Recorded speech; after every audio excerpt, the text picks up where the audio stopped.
As a team, we don't get to spend Christmas together. So we're here today to meet the guys at Heads Up. We're going to surprise them with some food, some presents, and spend a bit of time with them.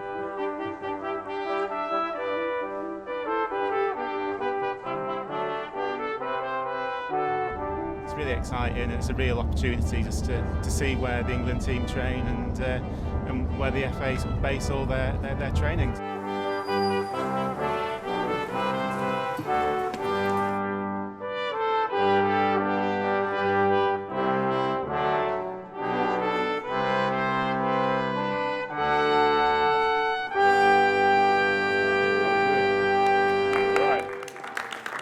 You too. There you go. How's it going? Doing you right? Okay. How's it going? Okay. I'll leave this one here with you. Okay. How you doing? Yeah. How are we? Good. No. I'm good. How are you? Yeah, good. Thank you. Johnny, how are you? Hi, Alice. Nice to meet you. I think you're supposed to put that on.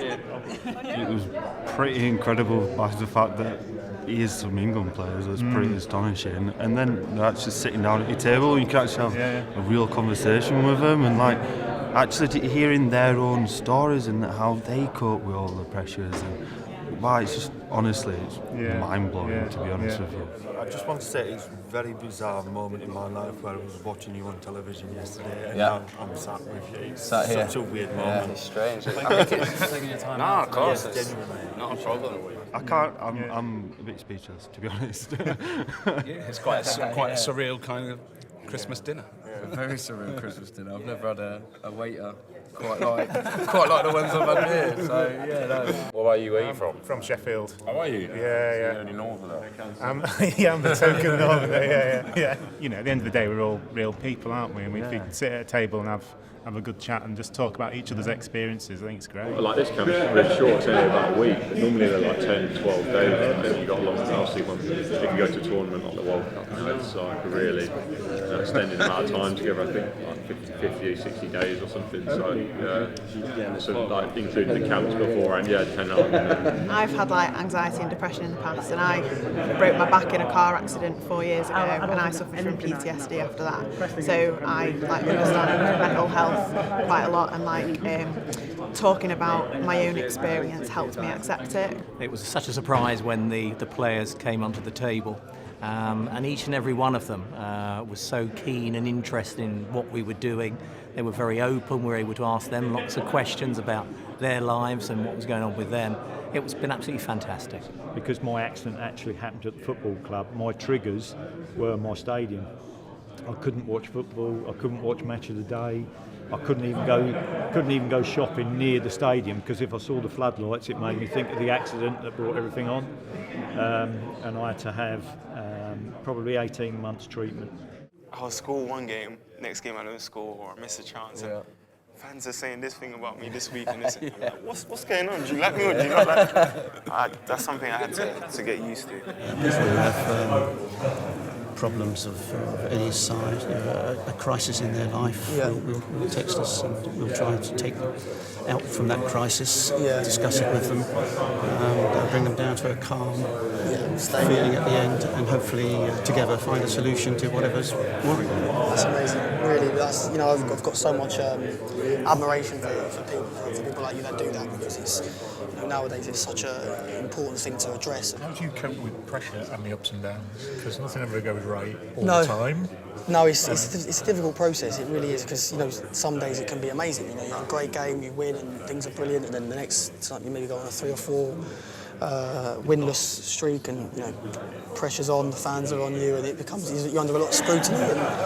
But I mean, as a footballers, we signed up for this. This is what we want to do. Semi-final, I just remember when we lost, and I remember all the players coming over and clapping the England fans, and I just remember Oasis coming on.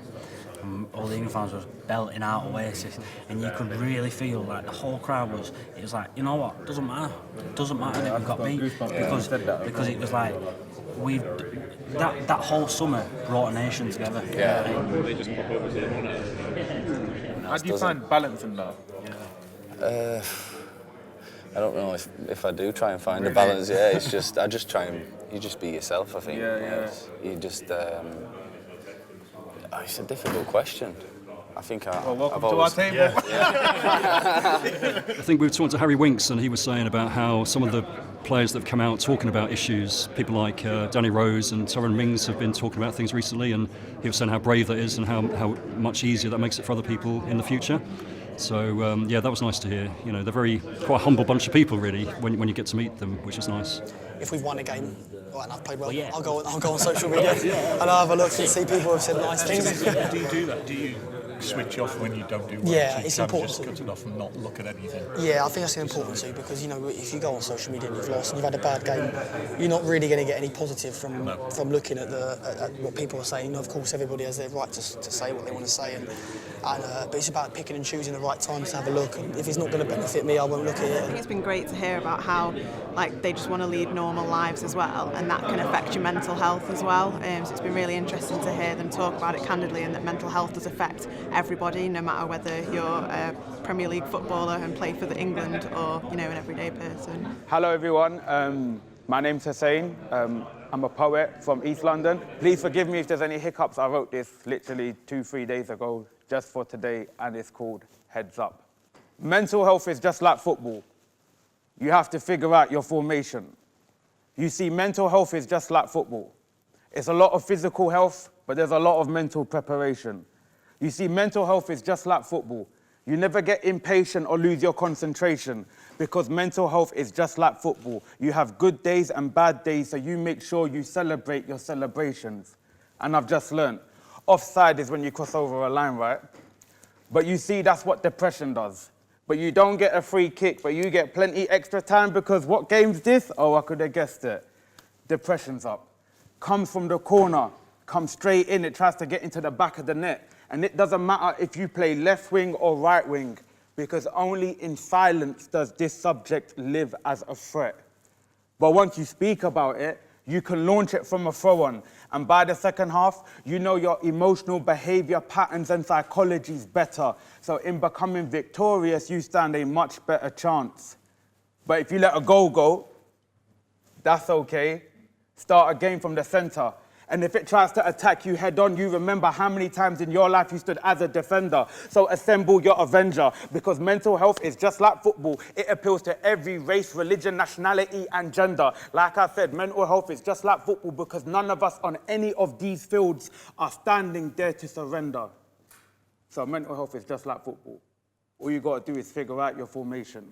Mental health is just like football. You can never lose your patience or lose your concentration. Mental health is just like football. You have good days and bad days.